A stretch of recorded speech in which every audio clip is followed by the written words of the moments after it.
저는 정심사 주지 중현이고요. 작년에는 직접 이제 매번 PPT로 교환을 만들어 가지고 PPT로 막 쌓아가면서 이렇게 쭉 했어요.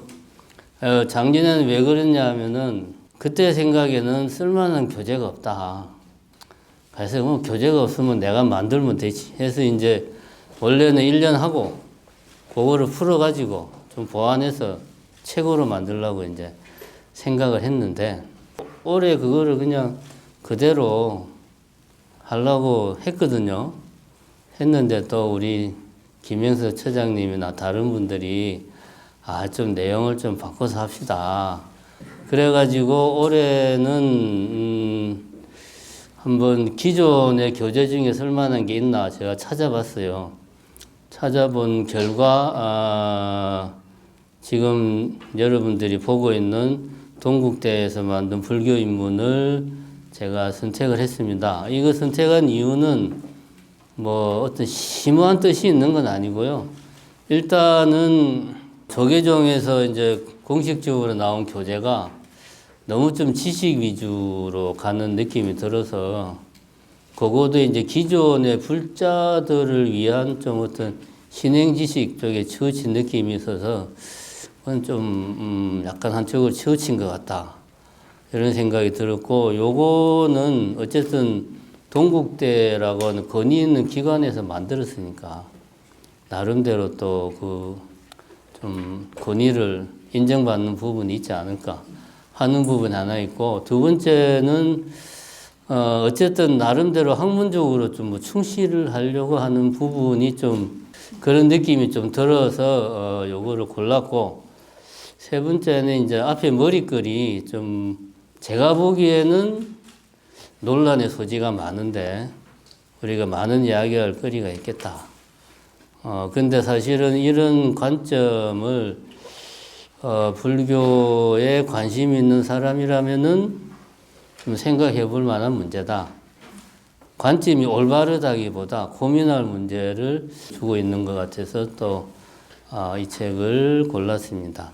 그래가지고 올해는 제가 이제 나름대로 몇 가지 방침을 정한 게, 첫 번째는 가능하면 텍스트에 충실해서 할 생각입니다. 그러니까 여러분들이 이런저런 이유로 내가 이 책을 혼자서는 도저히 못 보겠는데 어쨌든 자의반 타의반 내가 이 책을 끝까지 보겠다 하는 그런 나름의 목표를 달성할 수 있도록 어쨌든 제가 책임지고 여러분들이 책을 끝까지 볼 수 있게 그렇게 하겠습니다. 우리 뭐 대학 다닐 때 보면, 요즘은 안 그러겠지만 우리 때만 해도 교수도 게으르고 학생도 게을러 가지고 수업 시작하면 한 서너 번 강의하다가 뭐 휴강하고 안 들어가고 해서 교재 앞에 조금만 하고 항상 끝났잖아요. 예, 끝까지 다 할 겁니다. 그렇게 할 생각이고요. 두 번째는 원래 이 불교 아카데미의 출발은 21년도에 정심사에 불교학당을 했어요. 여느 절에서 많이 하는 일종의 이제 불자들 교육 프로그램으로 했는데 결과적으로 말하면 완전히 참패를 했어요. 마지막에는 거의 뭐 서너 명 정도 나오는 수준으로. 그때 이제 정신사에 있는 스님들이 다 돌아가면서 이제 좀 기본 교양 과정으로 했는데 하여튼 100% 실패를 했습니다. 그래서 그때 제가 결심을 했습니다. 앞으로 절대로 정신사에서는 교육을 안 하겠다. 이제 다시 한다면은 밖에서 하겠다. 그래서 이제 자비신행회하고 아주 긴밀한 관계에 있으니까, 그래서 이제 23년도에 자비신행회에서 불교 아카데미를 시작을 했습니다. 여기 계시는 분들 다들 뭐 사회생활도 하시고 해보셨고 지금도 하고 계시고 나름대로 조직이나 모임을 운영하고 있는 분들도 계실 것이고 했던 분도 계실 거고 해서 정신사에 이런 거 하는 이유 다 알 겁니다. 신도를 확보해야 된다. 뭐 솔직히 말하면 그게 목표죠. 이렇게 강의를 해서 끝까지 잘 수업을 들은 분들이 정심사 신도로 자연스럽게 이렇게 좀 들어와서 정심사 신도가 됐으면 좋겠다. 이런 생각에서 23년도에 시작을 했는데, 여기 이제 작년에 나오신 분들도 있지만 해보니까 밖에서 하니까 이게 안 돼요. 안 됩니다, 이게. 해보니까 안 되더라고. 그래서 올해는 그 부분은 제가 깨끗하게 포기했습니다. 그러니까 정심사 뭐 장차 신도로 여기 나오는 양반들을 어떻게든 포섭을 해야 되겠다. 이런 생각은 제가 지금 공식적으로 안 한다. 라는 것을 분명하게 말씀을 드립니다. 물론 뭐 중간에 수계식 정심사에서 하고 템플스테이도 하지만 그거는 여러분들한테 도움이 되는 프로그램이니까 하는 겁니다. 제가 이제 이 이야기를 하는 이유는 제가 여러분들한테 해줄 수 있는 것은 강의 내용과 관련해서 여러분들이 이 불교 입문의 내용을 보다 정확하게 쉽게 폭넓게 이해할 수 있도록 도움을 주는 게 제가 할 일이고, 그것은 여러분들이 이 불교 아카데미에서 할 수 있는 거의 반이고, 나머지 반은 제가 보기에는 이게 이제 일종의 커뮤니티입니다. 이게 정심사하고 아무 관련이 없어요. 그냥 강사가 정심사 주지를 하는 것밖에 없고, 불자로서 광주에서 신행생활을 하는데 도움이 될 수 있는 여건을 제공을 하겠습니다. 대신에 여러분들은 이 불교 아카데미가 여러분들 일상에 약간의 변화라도 생겼으면 좋겠다. 그래서 이것이 하나의 여러분들 삶의 한 부분이 되어서 여러분들 자체적으로 뭐 느슨하든 뭐 끈끈하든 그거는 이제 뭐 굴러가봐야 알겠지만 자체적으로도 좀 이런저런 뭐 자리도 가지시고 모임도 하시고, 그리고 이제 우리가 아까 우리 김현숙 처장도 뭐 봉사활동 이야기도 했지만 그런 기회들을 저희가 자주 제공을 하겠습니다. 그래서 모든 공부가 이론만 충실하는 것은 반쪽이에요. 새가 하늘을 날기 위해서는 양쪽 날개로 하늘을 날듯이 이론과 실천이 겸비가 되어야 제대로 나아갈 수가 있습니다. 나머지 반은 여러분들이 이 불교 아카데미를 통해서 여러분들 스스로 만나고 모이고 뭐 필요하면은 뭐 이런저런 활동도 하고 뭐 자비신행이나 정신사에서 제공하는 뭐 이런저런 봉사 프로그램이나 불교 탐사 프로그램 같은 거 참석하시고, 그렇게 하면서 이것이 여러분들 삶의 일상의 하나의 그 부분이 되기를 바랍니다. 그거만 되면 저는 이번 불교 아카데미는 충분히 소기의 목적을 달성한다. 그런 생각이 듭니다. 자, 그럼 이제 시작을 합시다. 오늘은 부처님이 깨달은 부분까지 오늘 가겠습니다. 그러니까 61페이지까지네요. 우선 머린 말은 뭐 한번 읽어보시고요. 생략을 하고. 목차는 다음에 여러분들이 시간 있을 때 한번 찬찬히 보시기 바랍니다. 사실 어떤 책이든지 목차를 꼼꼼히 보면 그 책의 대략적인 흐름 이런 걸 알 수가 있습니다. 요 서론 부분이 제가 보기에는 좀 많은 생각을 하게 하는 내용입니다. 자, 첫 문단에 이런 말이 나옵니다. 서구인들은 이 르네상스 이래 중세적 암흑의 근원이었던 신본주의 사상의 굴레를 벗고 인본주의 사상을 바탕으로 하는 새 생활을 추구하게 되었다. 그러니까 이 책의 이제 본격적인 처음 시작을 서구적인 관점에서 시작을 하고 있다. 요거 우리가 좀 한번 꼭 짚고 넘어가야 될 문제다. 사실 이런 내용을 보면 좀 나이 드신 분들은 뭐 뻔한 이야기, 뭐 과학 문명의 발달, 기후 위기, 뭐 고통, 불안, 뭐 맨날 하는 이야기를 또 한다라는 생각을 하시겠지만 꼼꼼하게 볼 필요가 있습니다. 그러니까 신본주의를 타파하고 인본주의를 내세우기 시작했다. 이제 서구가 근대에 들어서면서부터. 그리고 그 흐름이 오늘날 서구 문명의 주류를 이루고 있고 또 사실은 그게 전 세계를 이끌어가고 있다. 이런 맥락의 이야기를 하고 있습니다. 신본주의라는 말은 신이 근본이다라는 게 신본주의고 신본, 신이 근본이다 라는 것을 주된 의 뜻으로 가지는 게 신본주의고 인본주의는 아니다. 사람이 본, 근본이다. 사람이 주가 된다라는 것이 주된 생각. 그게 인본주의죠. 뭐 사실 내용은 간단합니다. 이게 말은 뭐 별 의미가 없는 말 같은데 이게 사실은 많은 의미를 담고 있는 이야기입니다. 오늘 아침에 제가 유튜브를 보니까 프랑스의 그 마크롱 대통령이 56년 만에 다시 프랑스 학교에서 교복을 의무화하겠다.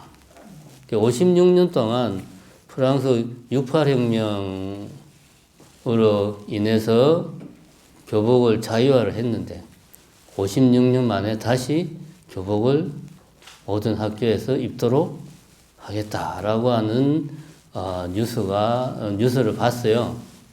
왜 지금 마크롱 정부에서 다른 나라도 아니고 뭐 자유, 평등, 박애, 프랑스 하면 일단 개인주의, 뭐 자유, 죽었다 깨나도 자유를 그냥 옹호하는 사람들이 프랑스 사람들인데 어떻게 그 프랑스에서 다시 교복을 입히겠다고 할까? 그 내용을 자세히 들여다보면 이런 이야기를 합니다. 우리나라 헌법은 1조가 이제 그거죠. 대한민국은 민주공화국이다. 이렇게 이제 시작을 합니다. 프랑스 헌법은 1조가 프랑스는 비종교적 민주적 공화국이다. 이렇게 나옵니다. 헌법에 제일 처음으로 나오는 단어가 뭐냐? 비종교적. 엄청나게 중요한 사실이에요, 이게. 지금 프랑스에서 교복을 다시 입히려고 하는 이유는 프랑스 사회에 지금 이슬람 교도가 한 600만 정도가 된답니다. 프랑스에서 두 번째로 많은 종교가 이슬람교래요. 근데 이슬람교라고 하는 건 정체성이 강하단 말입니다. 그래서 뭐 예를 들면 히잡을 쓴다든가 뭐 이런 등등해서 학교에서 프랑스라는 나라 자체는 헌법에 명시하기를 공공 영역에서는 종교를 완전하게 배제하는 세속주의를 근본 이념으로 삼는 나라가 프랑스예요. 그래서 설령 내가 개인적으로 유대교라고 할지라도 내가 학교 선생이라고 치면 뭐 공무원이라고 치면 내가 개인적으로 유대교라고 할지라도 공적인 영역에서는 종교에 관련된 일체를 표현을 하면 안 되는 거예요. 이게 프랑스 공화국의 기본 정신이죠, 이게. 우리나라 사람들이 볼 때는 그거를 굳이 그렇게 헌법 1조에 넣을 정도로 강조를 할까 싶지만, 지금의 프랑스가 제5공화국이죠. 그죠? 지금의 프랑스는 언제 탄생했습니까? 프랑스 대혁명, 바스티유 감옥을 무너뜨리고 했던 그 1789년 프랑스 대혁명으로 탄생한 게 지금의 프랑스예요. 왕정을 무너뜨리고 공화제를 이제 그때 수립을 하면서 내세운 게 자유와 평등과 박애 정신이다 이겁니다. 이것이 사상적으로는 신본주의를 배격하고 인간 이성을 중심에 두는 이제 인본주의로 표현되는 거고, 정치적으로는 이것이 왕정을 타파하고 지금의 그 프랑스 공화제로 표현되는 거고, 철학적으로는 이것이 인간의 이성을 강조하는 쪽으로 이제 표현이 되는 거죠. 이게 다 같은 맥락이에요. 그러니까 프랑스 같은 나라에서 신본주의로 배격한다고 하는 것은 우리나라 사람들이 느끼던 단순하게 어떤 뭐 철학 교과서의 한 페이지 이야기가 아니고 자기 자신들의 정체성의 문제고 정치적인 문제고 자기 자신들의 어떤 사회적인 문제하고 직결되는 거죠. 그래서 지금 프랑스에서 교복을 다시 입히고자 하는 것은 무슬림 사회가 프랑스 내에서 점점점 늘어나면서 프랑스 공화국이 내세우고 있는 세속주의, 종교와 정치는 엄밀하게 분리한다. 이것이 프랑스 공화국이 출발한 출발 지점이거든요. 이것이 흐트러지면 프랑스 공화국 자체가, 프랑스 공화주의 자체가 뿌리가 흔들리는 거죠. 그런데 이 무슬림이 늘어나면서 공공의 영역에서 이런 세속주의가 위협을 받는 거예요. 그러니까 마크롱 대통령이 공화주의를 내세우면서 무슬림한테 히잡을 입지 마라, 교실에서. 라고 직접적으로 말하면 엄청난 반발이 있으니까 돌려가기로 해서 모두 다 교복을 입어라. 무슬림이든 유대교든 기독교든 종교가 없든 학교에서는 종교적인 색채를 일체 내지 마라. 왜? 이것이 프랑스 공화국의 근본 정신이다. 프랑스 공화주의의 정신이다. 이런 나름대로의 배경을 가지고 있는 거죠. 요 이야기가 지금 현재 프랑스에서 벌어지고 있는 일이에요. 이건 무슨 이야기냐면 지금 현대, 엄밀하게 말하면 근대 유럽, 근대 서구는 신본주의 사상을 떠나서 생각할 수가 없어요. 물론 인본주의를 전면에 내세우고 이성을 전면에 내세우지만 왜 전면에 내세우느냐? 그동안 중세의 오랜 암흑기간 동안에 신이 중심이 돼서 모든 세계의 질서가 정치, 경제, 사회, 문화적인 모든 것이 돌아갔었는데 그것에 대한 반대로서 반작용으로서 르네상스가 나오고 인본주의가 나오고 세속주의가 나오고 뭐 정치적으로는 공화체제가 나오고 그런 거란 말입니다. 그러니까 지금 이 책에서 처음 시작은 사실은 상당히 서구적 관점이다. 우리나라 같은 경우는 서구같이 특정 종교, 그것도 유일신앙, 강력한 유일신앙의 종교가 이 사회를 오랜 기간, 1000년 넘게 지배하지 않았어요. 유교는 종교라기보다는 좀 어떤 문화, 우리 삶의 기준, 풍습, 뭐 그런 데 좀 가깝습니다. 가치관, 여호와나 예수를 그렇게 막 기독교인들이 뭐 이렇게 신앙하듯이 공자나 맹자를 그렇게 막 절대적인 존재로 신앙하는 게 아니잖아요. 이게 풍토가 달라. 그렇기 때문에 우리 같은 사람들이 이러한 그 서구 중심적인 유일신앙에 1000년 이상 지배당하던 사람들이 반대작용으로 이성을 강조하고 공화체제를 강조하고 정치와 종교의 엄밀한 분리를 강조하는 세속주의, 이런 이야기들이 사실은 우리는 피부에 잘 와닿지가 않아요. 요거를 우리가 첫 번째는 명심을 해야 됩니다. 사실 우리는 여기 있는 분들은 거의 다 서구 편향적인 교육을 받고 성장했어요. 나이가 지금 70대까지도 제가 알기로는 그렇습니다. 그러니까 이런 문장이 우리가 볼 때는 아주 자연스러워. 근데 문제는 뭐다? 이런 거는 어떤 우리로 하여금 이분법적인 사고에 빠지게 한다. 신본주의적이냐, 인본주의적이냐, 합리적이고 이성중심적이냐, 뒤에 나오지만 뭐 감성적인 어떤 감성이 중심이냐, 이렇게 이분법적으로 인간과 사회를 나누어서 보는 사고에 우리를 빠지게 한다. 요거를 우선 여러분들 이런 사고에 빠지면 안 된다. 라고 하는 이야기를 저는 먼저 하고 싶습니다. 그래서 이 책에서 나오는 이 책에서 기본 베이스로 깔고 있는 이런 이분법적인 사고, 인간은 이성과 감성이 공존 내지는 대립하는 존재다 라고 하는 생각은 우리는 좀 냉정하게 검토해 볼 필요가 있다.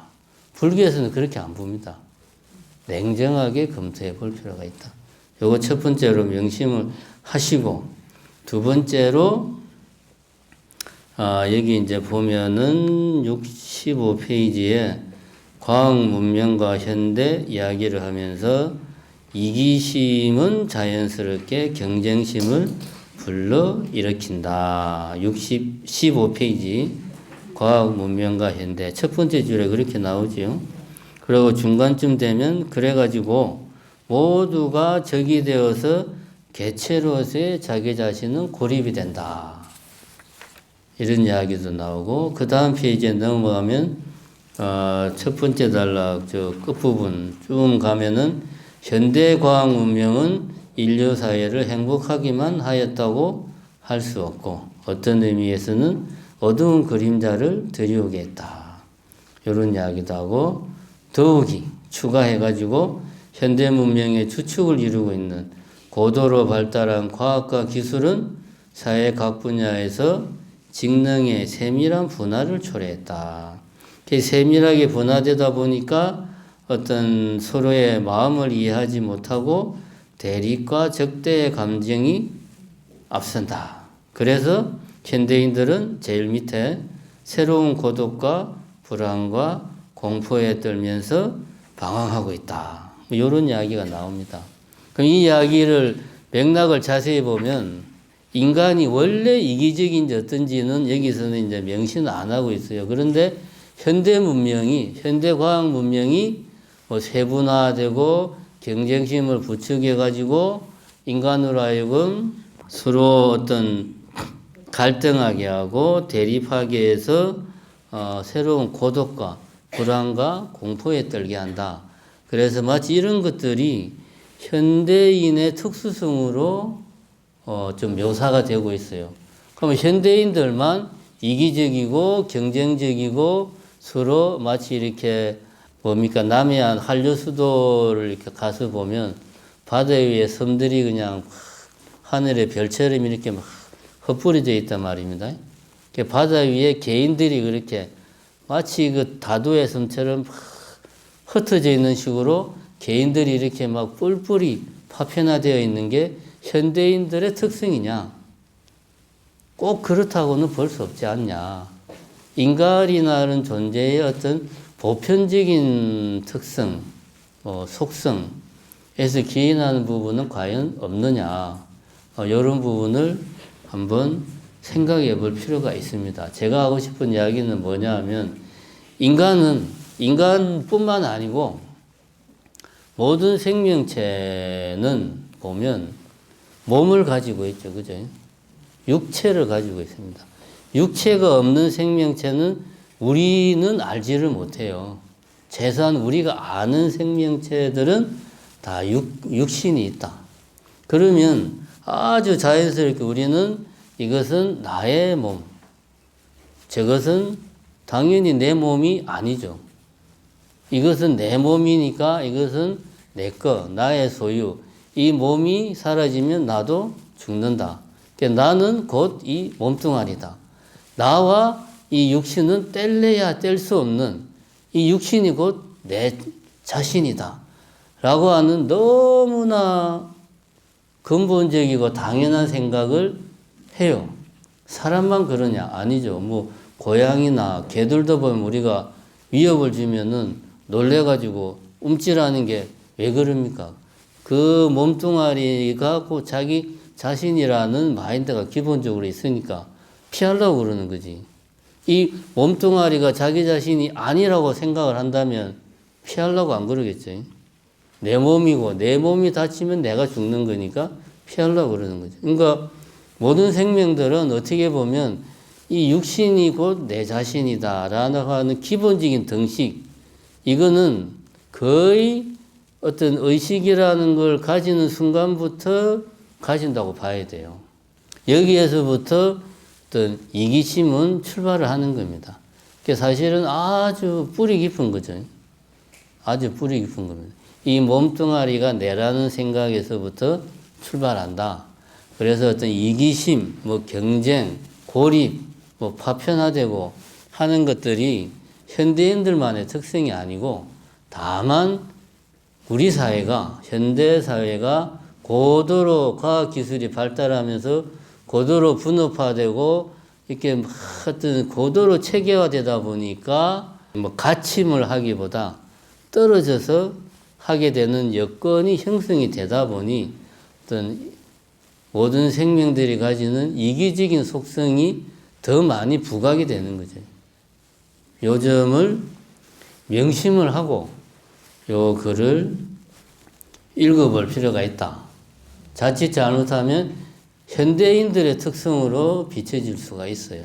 그러나 모든 생명체는 육신을 자기 자신과 동일시한다. 이 표현 자체가 사실은 안 맞죠. 이게 내인데, 그럼 내가 따로 있고 육신이 따로 있는데 이 두 개는 같은 거구나. 지금 나는 마치 그런 식으로 말을 하잖아요. 근데 우리는 이 몸뚱아리가 내잖아요, 그냥.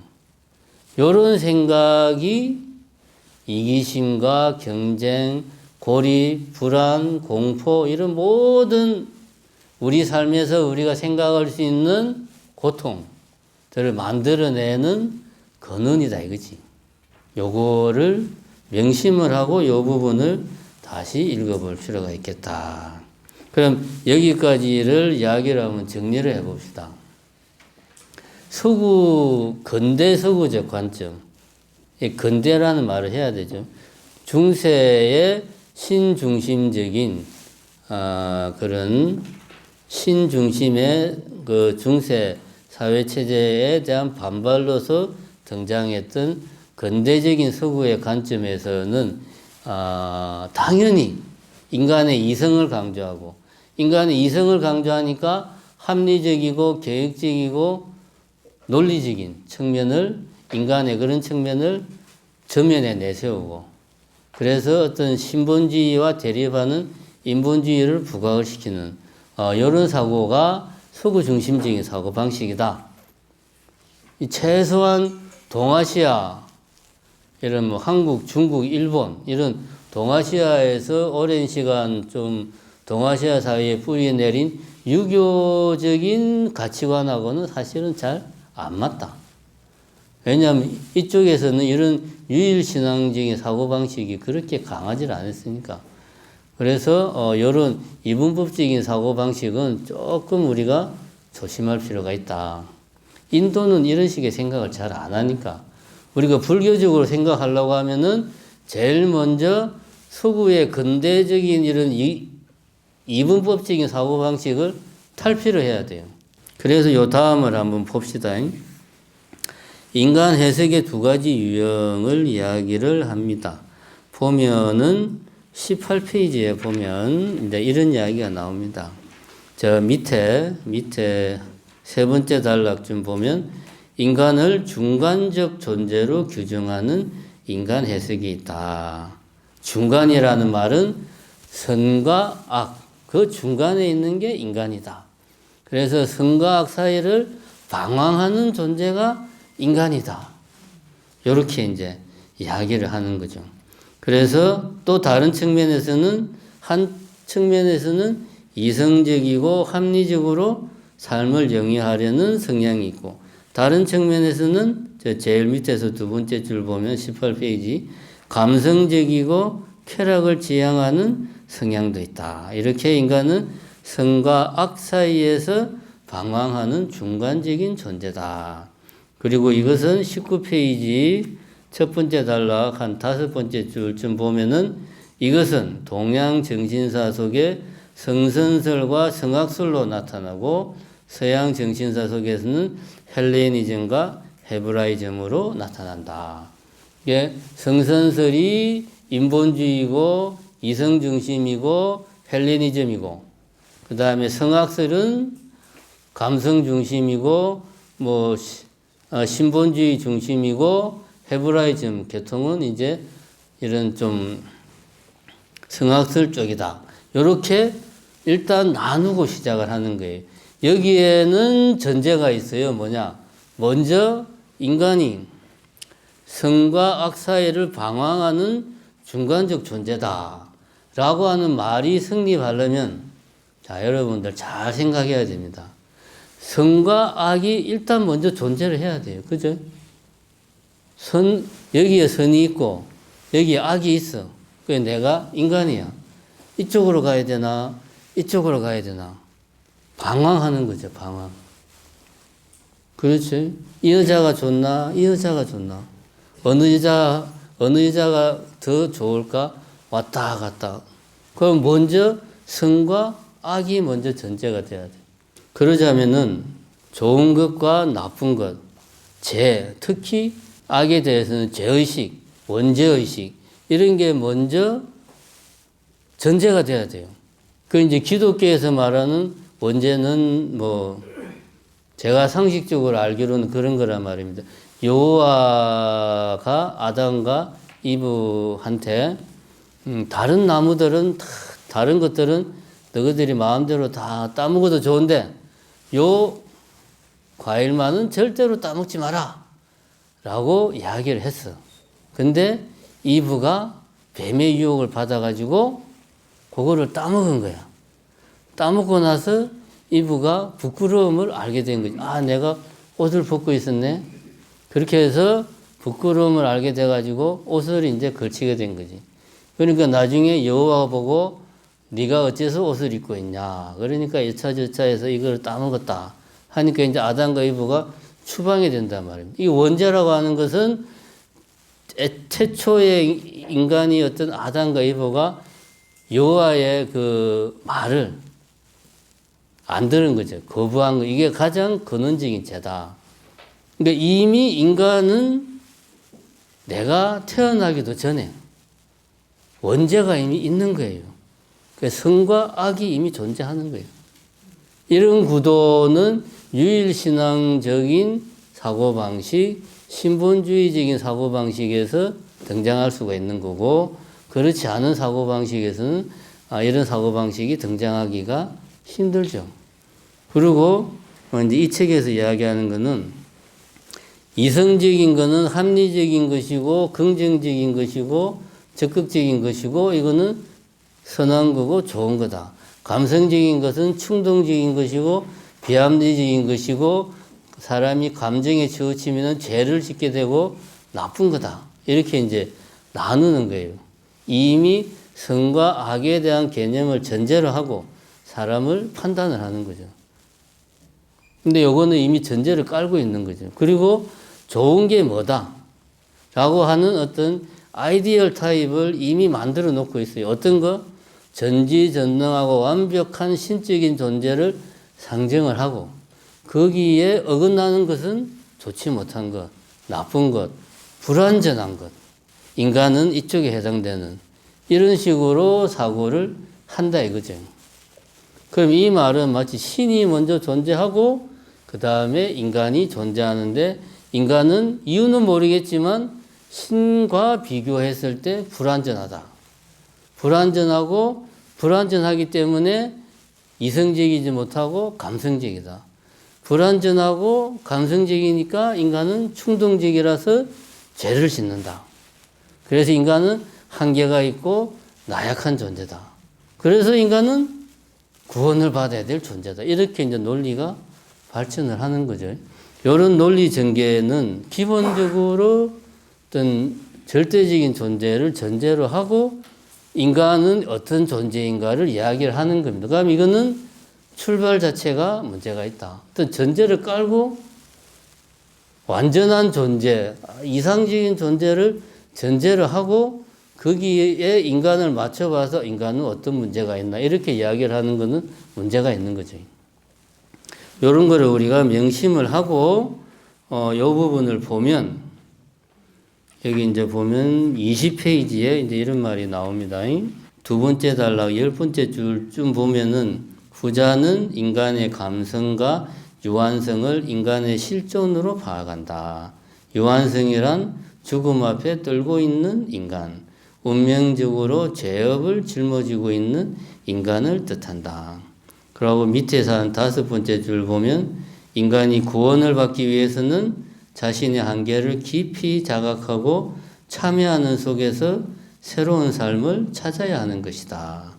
그리고 마지막 줄에 우리는 동양의 성학설과 서양의 헤브라이즘에서 찾아볼 수가 있다. 이렇게 제가 지금 이야기한 그런 맥락의 이야기를 여기서 하고 있다. 그러니까 지금 이 책의 저자는 아마 동국대 불교대학의 이제 교수 중에 한 명이겠죠. 대표 필진 누군가가 아마 뭐 이렇게 느낌상 정 교수가 쓰지는 않았을 거고 조교수쯤 되는 이제 유학 갔다 와가지고 이제 전임 막 떼고 야 네가 좀 머리말 써 열심히 써가지고 이제 정 교수쯤 되는 사람이 감수를 받겠지. 그래서 딱 보기에도 이 양반은 수구적 학문의 세례를 엄청 받은 사람이에요. 철저하게 근대적 이분법적 사고방식으로 지금 사람은 이성적인 존재, 감성적인 존재, 합리적인 존재, 충동적인 존재, 그 다음에 완전을 지향하는 존재, 제약에 좀 물들어 있는 존재로 이렇게 인간을 이분법적으로 일단 나누고, 그래서 이 부분은 좀 서구 근대의 아까 말한 신본주의에서 탈피하고자 하는 서구 근대가 등장했던 역사적인 배경을 우리가 인지를 하고 이분법적인 사고는 좀 조심을 하자라고 일단은 생각을 하고 요 다음에 이제 불교의 2가지 길 이야기를 합니다. 이 이야기를 아주 짧게 그냥 간단하게 이야기하면 이겁니다. 여기에서는 이렇게 이야기해요. 불교는 우리 인간들에게 2가지 길을 제시하고 있다.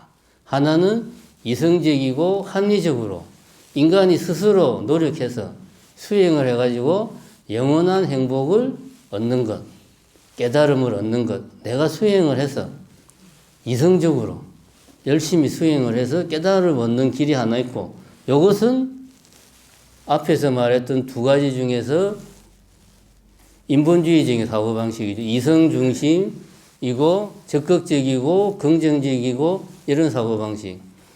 이렇게 하는 길을 하나 제시를 하고, 2번째는 인간은 나약하고 고통스럽고 불안하고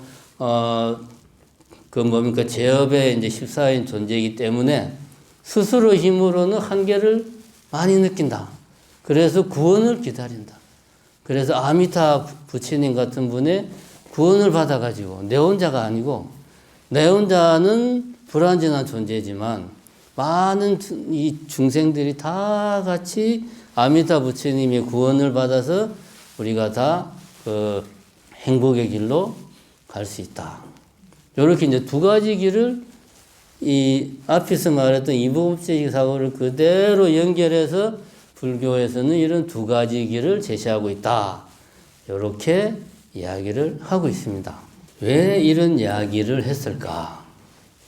그리고 왜 제가 지금 거의 8시가 다 돼가는데 이 이야기를 이렇게 목에 핏대로 올려가면서 할까? 하면은 실제로 우리나라 불교가 아주 단순화시키면 이런 2가지 양상을 보입니다. 실제로. 하나는 수행 중심, 참선하고 명상하고 열심히 어쨌든 박터지게 화두 들고 내가 열심히 수행해서 뭔가를 해야 된다라고 하는 흐름이 하나 있고, 다른 하나는 기도 열심히 하고 어쨌든 절에 가서 열심히 기도하면 부처님이 들어주실 거야. 지금도 보면 전국 각지에 절에 가면 많은 사람들이 본인이 직접 하기도 하고, 요즘은 또 사람들이 야가가지고 직접 안 하죠. 다들 돈 내고.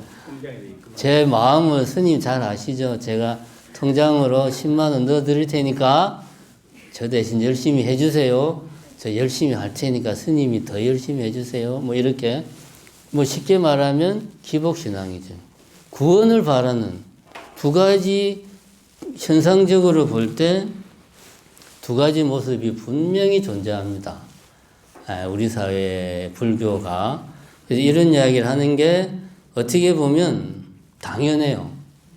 그럼 마치 우리가 이걸 보면 그럼 둘 중에 하나는 옳은 길이고 다른 하나는 잘못된 길이야. 그럼 여기는 대충 정답이 나옵니다. 우리가 여기 있는 사람들은 다 수구식 교육을 받았어요. 여기서 어릴 때부터 할아버지 밑에서 저 서당 다니면서 뭐 이렇게 공부한 분 없잖아요. 없죠.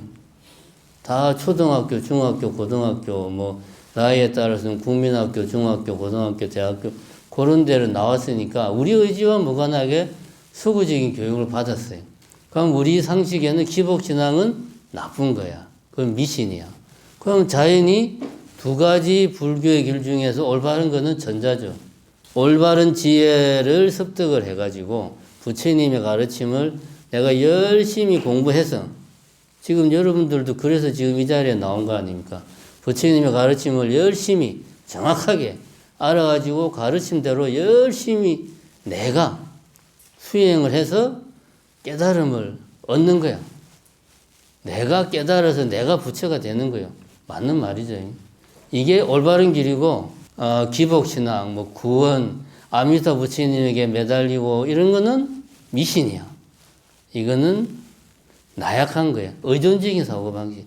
종교적으로 불교를 바라보는 잘못된 생각이야. 라고 우리가 뭐 생각하는 부분도 있습니다. 특히나 이제 이 책같이 어떤 좀 학문적으로 불교를 접근하려고 하는 경우에 당연히 전자에 대한 비중을 좀 강하게 하겠죠. 자, 그런 사전 이야기를 좀 듣고, 자, 21페이지 두 번째 단락 이렇게 시작합니다. 우리는 어떻게 열반으로 갈 수 있을까? 불교는 여기에 대하여 깨달음의 길과 구원의 길이라는 두 가지 길을 가리킨다. 이 문장만 놓고 보면 이 두 가지 길은 서로 다른 길인 것처럼 비춰집니다. 그죠? 서로 다른 길이에요. 왜 미국의 유명한 시인 있잖아요. 로버트 프로스트가 뭐 가지 않은 길, 뭐 내 앞에 두 갈래 길이 있었는데 나는 이쪽 길로 갔는데 뭐 어쩌고 저쩌고 그런 것처럼 우리 앞에 두 갈래 길이 있어요. 나는 둘 중에 하나를 선택해야 돼. 마치 그런 느낌으로 읽혀집니다. 그죠? 근데 그렇게 생각하면 좀 곤란합니다. 학문적으로는 뭐 이렇게 생각할 수 있지만 저같이 일단은 실제로 이제 그 수행의 현장에서 수행도 해보고 또 포교 현장에서 포교를 하는 사람의 입장에서는 이게 나누어지면 안 됩니다. 일단 그거를 좀 명심을 하시고, 자, 그 다음에 그래서 그 두 가지 길을 가리킨다. 그 바로 두 번째 줄 밑에 보면 따라서 현재의 괴로움을 벗어나 피안의 세계로 향하는 어렵고도 무거운 임무를 인간 스스로의 능력을 통해서 해결하려 한다. 여기에서는 불교의 지혜에 더욱 큰 비중을 두게 되고 지혜를 통해서 깨달음으로 향하게 된다. 그러니까 첫 번째 깨달음의 길은 지혜에 큰 비중을 두고 지혜를 통해서 깨달음을 향하게 된다. 이게 첫 번째 길, 깨달음의 길.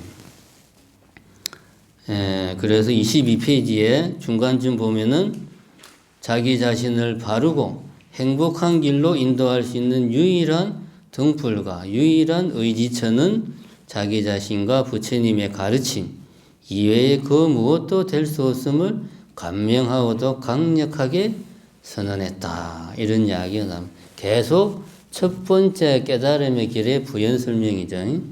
그래서 23페이지 첫 번째 줄에 보면 그러므로 부처님과 중생과의 사이에 건널 수 없는 심연은 인정되지 않는다.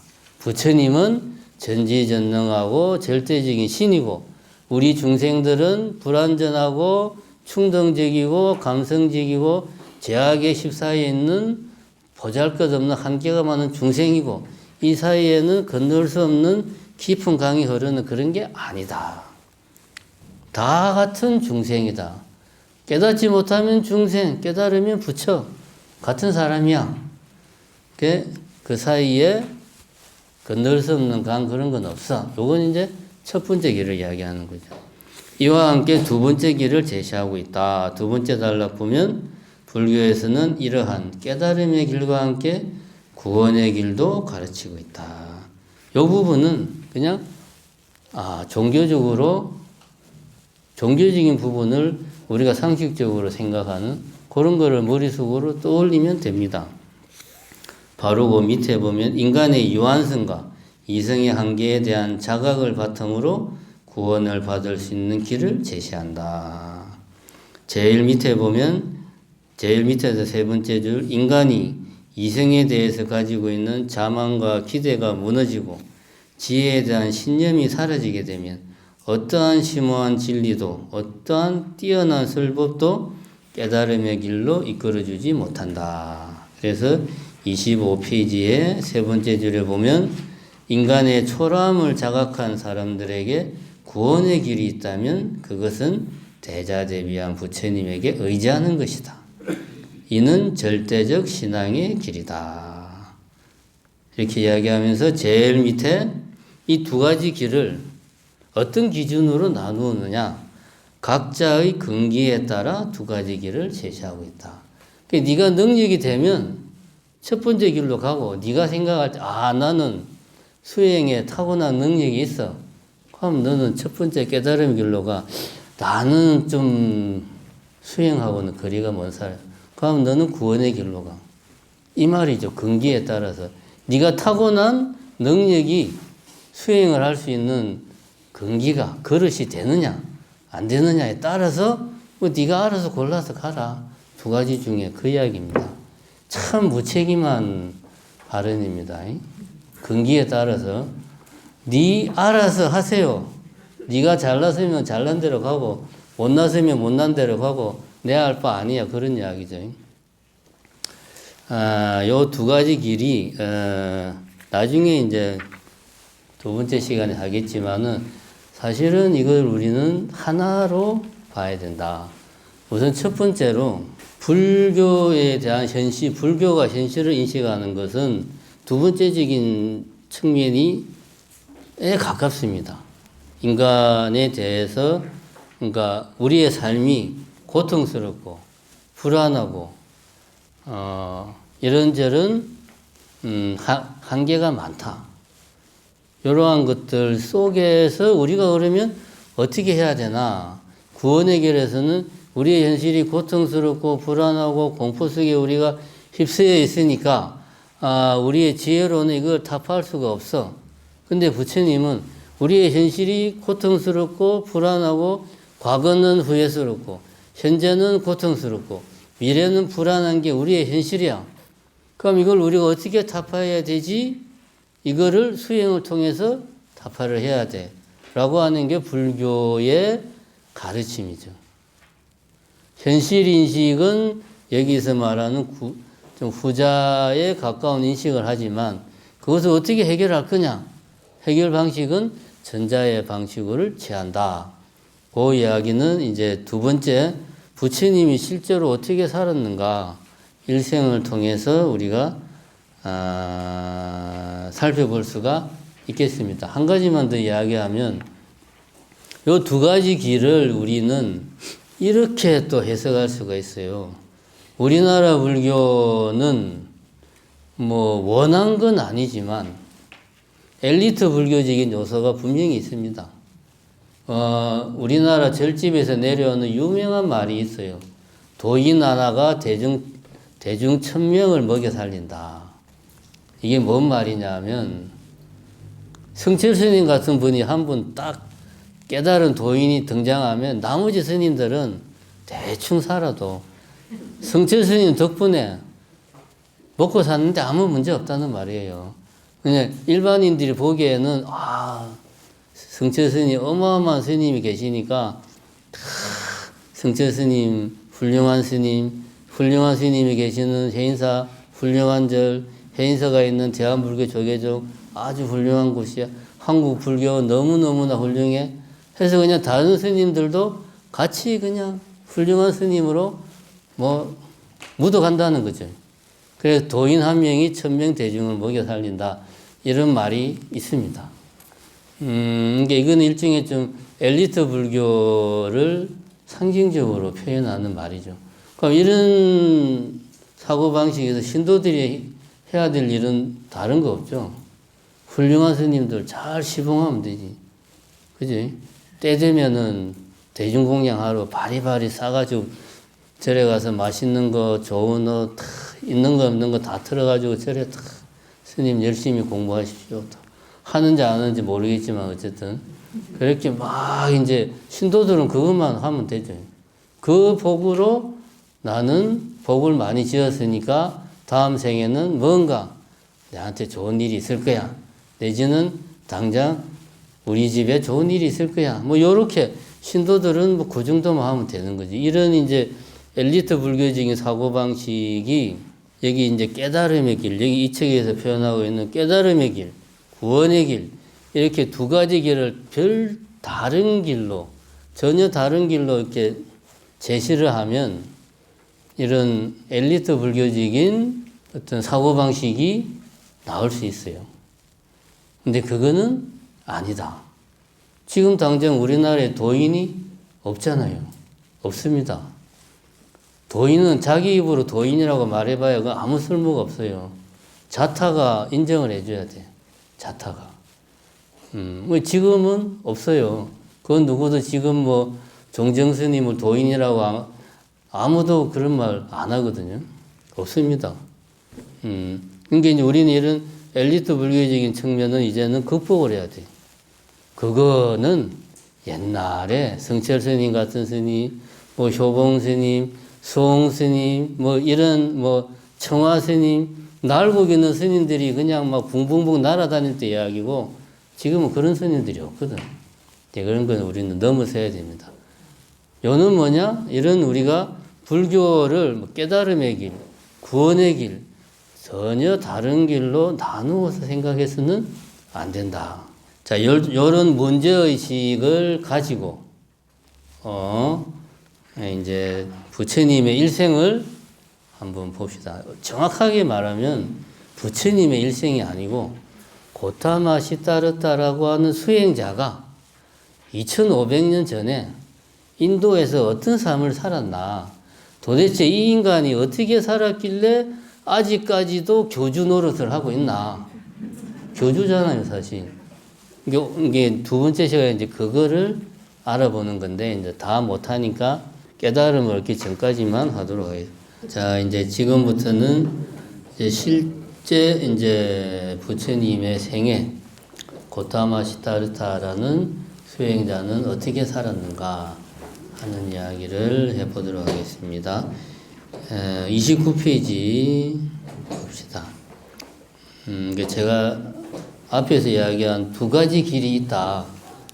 깨달음의 길, 구원의 길. 일단 그거를 염두에 두고 지금 내용을 보시면 됩니다. 제일 먼저 이제 인도적 배경을 이야기하고 있습니다. 브라만 사상과 사문 전통 두 가지를 이야기하고 있습니다. 브라만 사상은 여기 보면 29페이지 두 번째 줄에 보면 인도 북서부에서는 브라만 사제들이 브라만 사상을 체계화했고, 인도 북동부 강가강 중하류 지역에서는 출가 수행을 중심으로 하는 사문들이 자신들의 독특한 세계관과 인생관을 제시했다. 이렇게 말이 나옵니다. 여기 이 문장을 읽어보면 마치 인도 북서부에는 브라만 사제들이, 북동부에는 사문들이 이렇게 탁 서로 이렇게 그 땅 따먹기 식으로 영역을 나누어서 활동을 했다라는 식으로 묘사가 되고 있는데, 엄밀하게 말하면 이게 브라만교, 바라문교라고 이제 그전에는 보통 많이 표기를 하는데, 지금은 힌두교, 브라만교가 먼저 등장을 합니다. 그래서 뭐 뒤에 나오지만 리그베다 이런 게 기원전 1000년경에 이미 체계화가 돼요. 그러고 나서 그 뒤에 기존의 브라만교를 비판하면서 등장을 한 게 사문전통. 근데 이것이 이제 지역이 이제 기존의 브라만교를 비판하고 등장한 사문들이 주로 인도 북동부 쪽에서 많이 활동을 했다. 그래서 이렇게 북서부는 브라만 사제들, 북동부는 뭐 사문들 이렇게 묘사를 한 거지. 선후가 있습니다. 먼저 브라만 사제, 바라문교, 지금의 힌두교가 인도 사회에서 먼저 자리를 잡고 그 다음에 이것을 비판하면서 사문 전통이 등장했다. 이렇게 이해를 하시면 되겠습니다. 우리가 아주 부처님 생애를 이야기할 때 명심해야 되는 게 뭐냐 하면 이 이야기가 지금으로부터 2500년 전 이야기라는 것을 명심해야 됩니다. 500년 전도 아니고 1000년 전도 아니고 2500년 전이에요. 우리나라로 치면은 역사에 기록도 안 돼 있던 시절, 당군 신화 이야기가 막 나, 고조선 시절, 그런 시절입니다. 어마어마하게 옛날 이야기예요. 어마어마하게 옛날 이야기입니다. 그거를 먼저 명심을 해야 돼요. 우리가 이렇게 자꾸 착각을 하는 게 이렇게 막 이야기하니까 우리 시대에 비슷하게 자꾸 머릿속으로 상상을 하는데 절대로 아닙니다. 2500년 전이다. 원시 아주 옛날 이야기다. 뭐 청동기 시대 막 이런 느낌으로 가는 거예요. 그거 항상 머리에 염두에 둬야 됩니다. 이 말은 뭐냐 하면 그 당시 사회의 생산력 수준이 우리 상상을 초월할 정도로 아주 높았다? 아니죠? 낮았다. 이거 머릿속에 염두에 두고 봐야 됩니다. 이제 브라만교 같은 경우는 이 책에서는 뭐 쭉 이야기가 나오지만 30페이지 밑에서 한 6번째 줄 정도 보면 따라서 브라마는 우주를 창조한 인격신이며 동시에 우주의 본질이다. 브라만 사제는 브라만 신의 아들이고 브라만 신은 브라만 사제의 제사를 통해서 드러난다. 따라서 우주를 창조하고 지배하는 것은 브라만 신이지만 브라만 신은 브라만 사제의 제사를 통해서 조절될 수 있다. 이런 이야기가 납니다. 아주 간단하게 브라만교, 바라문교라고 경전에서 나온 걸 설명을 하자면은 이거는 우리가 뭐 전변설이라고 이야기하는데 사실 철학적인 내용은 별로 중요한 게 아닙니다. 지금 여기서는 오히려 그 브라만교의 좀 운영 방식 이런 게 더 중요합니다. 아주 단순하게 이야기하면 하늘에 선신과 악신이 있어요. 요번에 이제 제가 캄보디아에 갔다 왔는데 우리 요 캄보디아에 같이 이제 갔다 온 분도 몇 분 있는데 거기 이제 가서 보면 앙코르와트 사원 갔을 때 그 선신하고 악신들이 다 이렇게 밧줄 이렇게 뱀을 양쪽에서 막 줄다리기 하는 게 나오잖아요. 그러니까 힌두교의 기본 사상이 그겁니다. 하늘에서 선신과 악신이 싸워. 그러면은 선신이 이기면 우리 사람들에게 좋은 일을 해줘요.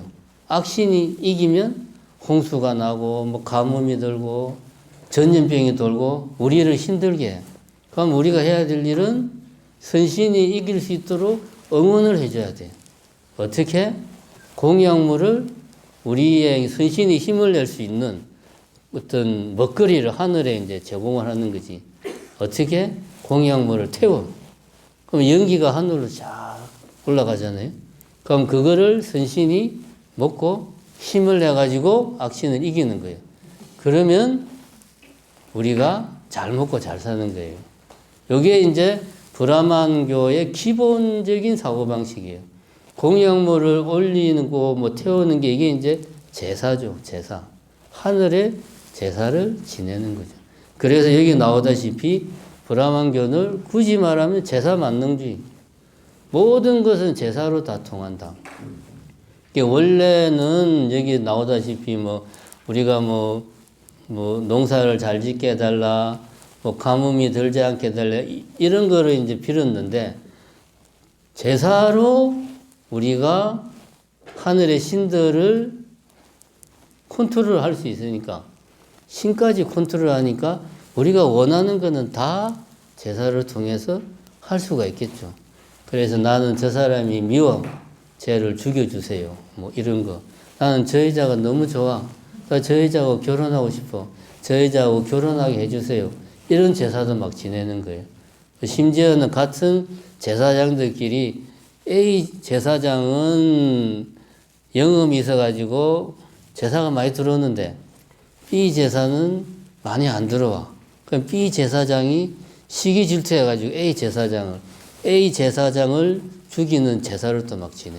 뭐 예를 들면 이런 식으로 제사 만능주의로 빠집니다. 그럼 제사 만능주의로 빠진다는 말은 똑같은 제사를 모든 경우에 다 지내지 않겠죠. 각각의 경우가 다 달라요, 방식이. 뭐 이런 걸 할 때는 어떤 공약물을 올리고 어떤 절차를 밟고 뭐 몇 번을 돌고 뭐 어쩌고 저쩌고 이게 다 달라요. 그런 게 기록되어 있는 게 우리가 흔히 말하는 뭐 리그베다 무슨 뭐 아유르다 베다 막 이런 것들이 그런 게 기록된 거예요. 원래 이렇게 출발했는데 나중에 이제 사문들이 등장해 가지고 자기들이 수행을 통해서 우리는 열반을 얻겠다 이렇게 막 하니까 야, 우리도 뭔가 좀 철학적인 내용이 들어가야 되지 않을까 해서 나온 게 이제 우리가 지금 알고 있는 뭐 우파니샤드 같은 게 나중에 기원전 한 400년, 500년 그때쯤 이제 철학적인 내용이 등장한 거지 원래는 제사 중심이었다. 요거를 알 필요가 있습니다. 그래서 사문들이 바라문들을 비판하는 게 제사를 통해서 해탈을 얻을 수 있는 게 아니야. 윤회를 끝내는 것은 제사를 통해서 될 수 있는 게 아니야. 우리가 수행을 해서 열심히 수행을 해서 내가 수행을 해서 해탈을 하는 거고 열반을 종식시키는 거지 제사를 지내서 되는 게 아니야 라고 비판하고 등장한 게 사문들입니다. 여기서 우리가 자세히 보면 브라만교는 전형적인 종교적인 속성을 다 가지고 있어요. 우리가 흔히 말하는 뭐 기독교, 이슬람교, 유대교 같은 요쪽 아브라함교의 종교적인 속성과 유사합니다. 하늘에 제사를 지내고 빌고 하늘의 신이 거기에 대해서 이제 감응을 해주고 같은 패턴이죠. 신의 구원을 받는 거지. 좀 디테일한 건 다르지만 그런데 사문들은 그거를 이제 부정을 한 거죠. 우리가 스스로 노력해서 깨달음을 얻어야 된다. 앞에서 이야기한 불교에는 두 가지 길이 있다라고 이야기했던 두 가지의 모습이 이 안에 다 있습니다. 사문들이 주장한 것은 깨달음의 길. 내가 이 세상을 올바로 보고 이 세상이 어떻게 생겼고 문제가 뭐니까 내가 이렇게 수행을 해서 윤회의 사슬을 벗어나야 된다. 라고 하는 그 깨달음의 길. 사문들이 주장한 건 이쪽. 기존의 바라문교는 뭐 굳이 말하면 종교적인 전통, 구원의 길의 그런 패턴을 가지고 있다. 그럼 여기서 우리가 중요한 것은 부처님은 이쪽이냐 이쪽이냐 이쪽이었죠. 사문 전통에 속해 있던 분이에요. 그럼 우리는 이 사문 전통의 내용이 뭐냐가 중요한 게 아닙니다. 여기 보면은 뭐 33페이지부터 육사외도의 내용들이 쭉 나오잖아요. 이거는 몰라도 됩니다. 왜냐하면 지금 이 양반들의 사상이 지금까지 이어지는 게 아니니까. 지금까지 이어지는 거는 자인화교 정도인데 이것도 뭐 우리나라에서 그 세계적으로는 아무런 영향을 못 미치고 인도 내에서만 약간의 영향을 미치니까 이거는 몰라도 돼요. 우리한테 중요한 것은 사문 전통, 사문이라고 하는 집단들의 특성, 이거를 알아야 돼요. 그래서 왜 고타마 시타르타가 출가를 했는가? 그 배경을 알아야 됩니다. 배경을. 사문들은 여기 보면은 출가를 해가지고 수행에만 전념해서 윤회를 벗어나겠다는 사람들이에요. 방식은 각 집단들마다 주장하는 내용과 방식은 달랐죠. 많은 집단에서 다양한 주장과 다양한 세계에 대한 해석과 다양한 수행 방식을 주장했지만 그 중에서 아직까지도 이게 옳은 길인 것 같아 라고 해서 사람들에게 먹히는 게 두 개가 있다. 하나는 고타마 시타르타라는 수행자가 주창한 지금 말하는 불교, 다른 하나는 자이나교 교주 니칸다 나다 뭐 하여튼 이 양반이 주창한 자이나교 두 가지인데, 불교는 세계 종교로 이제 확고하게 자리를 잡았고 자이나교는 뭐 인도 내에 소수의 하나의 종교로 있습니다. 어쨌든 다양한 무리들이 다양한 주장을 했지만 그 중에서 지금까지 생명력을 가지고 전 세계적으로 퍼져 있는 것은 고타마 시타르타라는 수행자의 가르침이다. 그걸 우리는 불교라고 이야기한다. 이 말은 뭐냐? 고타마 시타르타, 우리가 알고 있는 부처님은 사문의 한 사람이었다. 사문이라는 존재는 기존의 브라만교, 바라문교를 비판하면서 등장한 일군의 무리였다. 이 무리의 특징은 쉽게 말하면은 직업 수행자, 전업적인 수행자, 오로지 수행만 하는 사람들이에요. 그러자면 어떻게 해야 됩니까?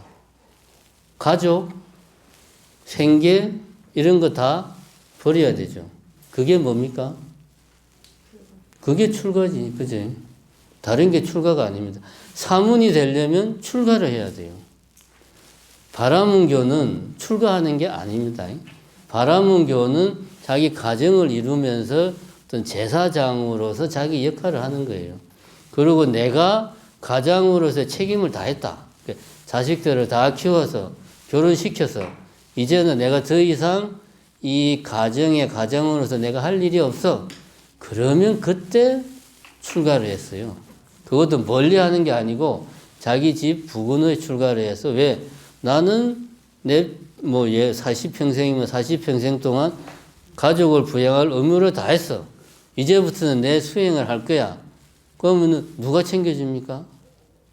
가족들이 챙겨줘야지. 마누라가, 내지는 자식들이, 우리 아버지가 이제는 수행을 하시니까 챙겨줘요. 그러니까 멀리 가면 안 돼요.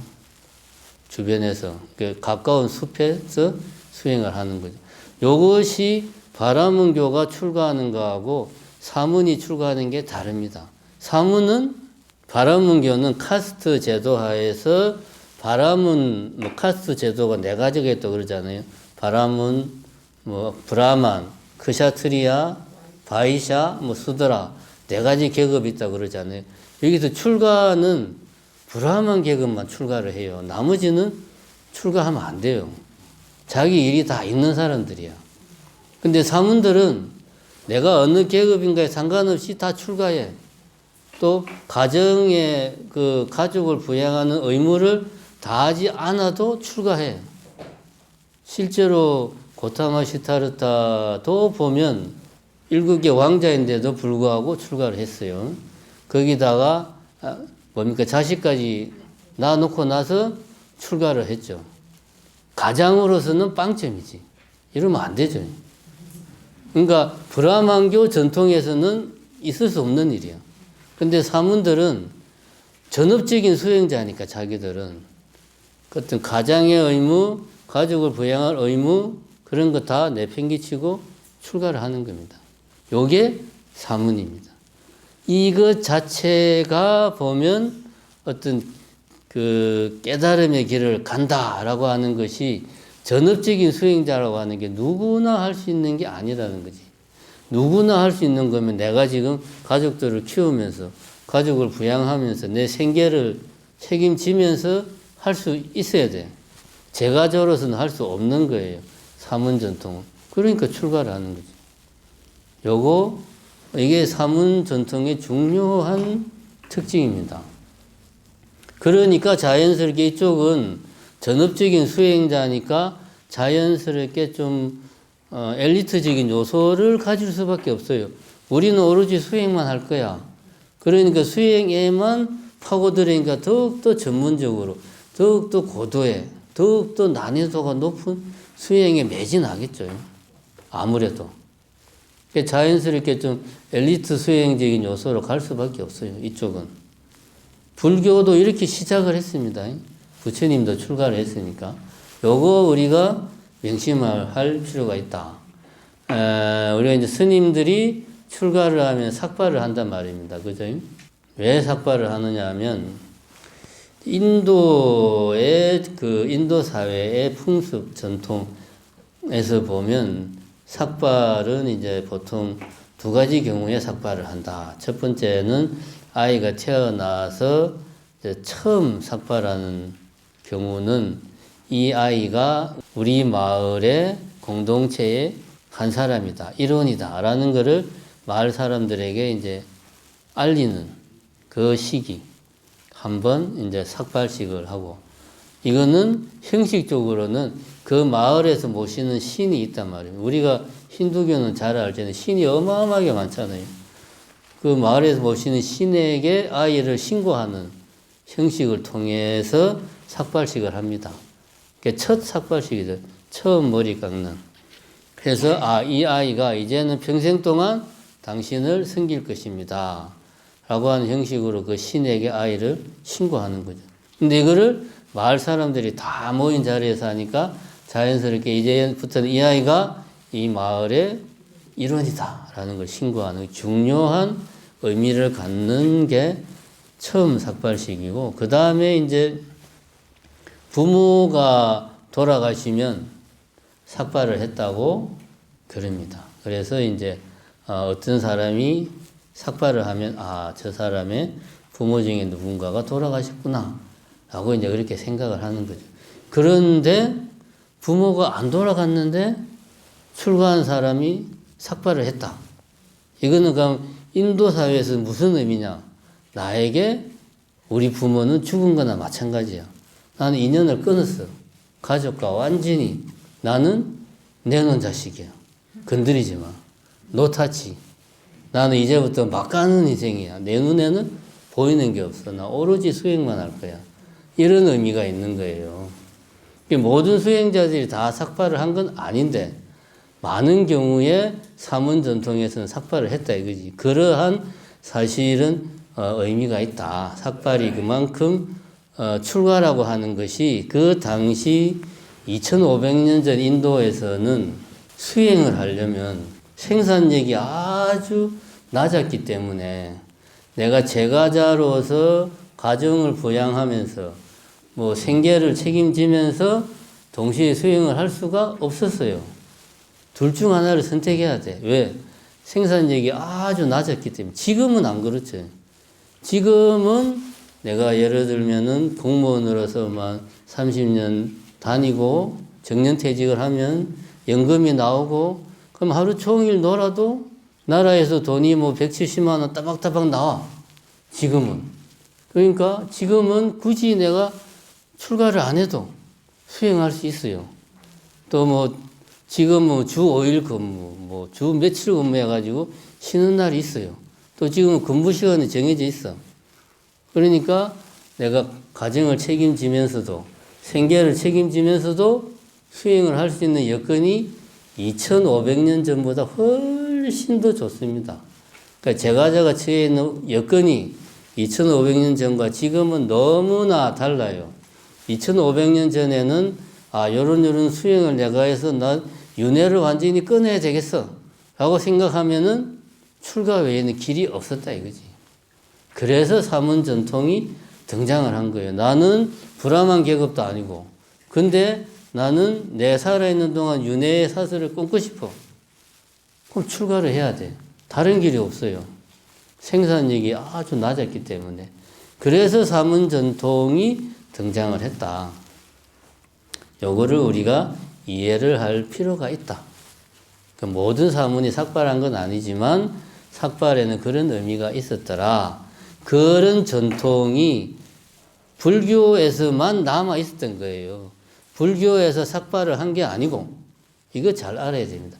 사문 전통에서 삭발을 그런 의미로 그 당시 사문의 무리들이 삭발을 받아들이고 또 인도사회도 받아들였는데 그러한 전통이 다른 사문들은 다 사라졌어요.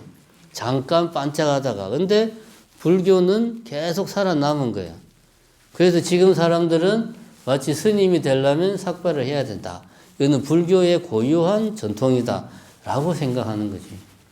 여기서 제가 이야기하고 싶은 것은 2500년 전에는 어쩔 수 없이 수행을 하려면 수행에 전업적으로 매달릴 수밖에 없었다. 전업적인 수행자의 길을 갈 수밖에 없는 여건이지 않았을까? 지금은 그렇지 않다. 이거를 우리가 사문사상을 보면서 그런 거를 우리가 명심을 해야지. 뭐 회의론이 어떻고 유물 이거는 지금 뭐 이런 사람들이 살아진 지가 벌써 2000년이 넘었는데 알아서 뭐예요 이런 거 그죠? 뭐 산자야 웰라띠 붙다가 회의론에도 이거 지금 뭐 알아서 우리한테 뭔 도움이 아무 도움이 안 됩니다 이런 거. 이거는 그냥 넘어가고 사문 전통은 그런 특징이 있었다 하는 것을 명심할 필요가 있다. 자 그러면은 이제 부처님 탄생을 이제 지금부터는 우리가 익히 알려진 뭐 부처님 이야기는 뭐 불자건 불자가 아니건 기본 상식으로 대충은 알잖아요. 아니까 부처님 일대기 중에서 유명한 이야기를 중심으로 해서 그것이 어떤 의미를 가지는가 하는 이야기만 하도록 하겠습니다. 제일 첫 번째는 우리가 흔히 하고 있는 부처님 탄생 이야기. 부처님 탄생하면 딱 떠오르는 게 뭐죠? 천상천하. 그렇지. 이거 이제 사람들이 지가 아무리 부처지만 어떻게 저런 건방진 말을 할 수가 있나. 그래서 우리가 흔히 유아독존이라는 말은 지 혼자 잘났다는 표현을 할 때 유아독존 말을 많이 쓴단 말입니다.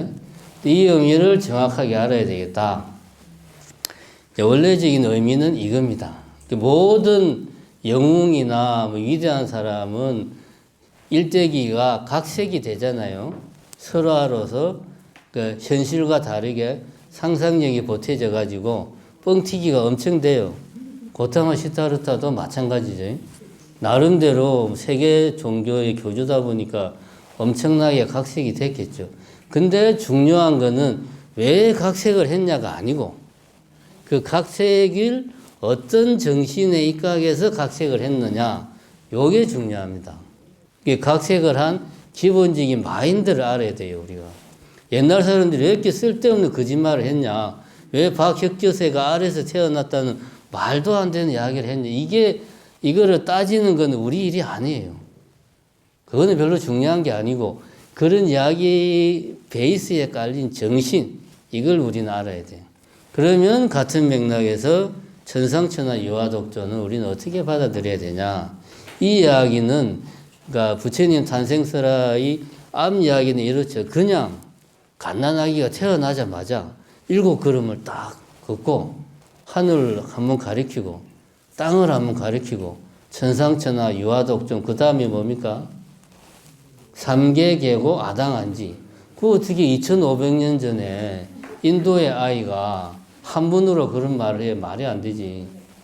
근데 중요한 것은 그 전에 부처님이 이 스토리를 완벽하게 하려면 도솔천 내원궁, 하늘나라의 도솔천이라는 곳에 내원궁이라는 궁전에서 이렇게 이 하늘 아래 이제 이 지상세계를 내려다보고 내가 언제쯤 저 지상세계에 내려갈까?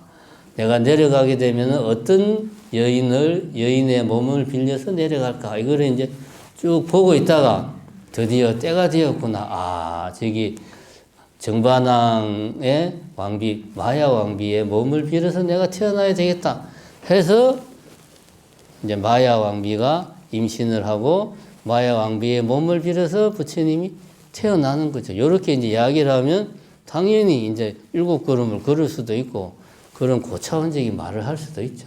이걸 안 해 우리는 설화로서 이해를 하고, 그러면 천상천하 유아독존 3계계고 아당한지에서 이것이 의미하는 바가 뭐냐?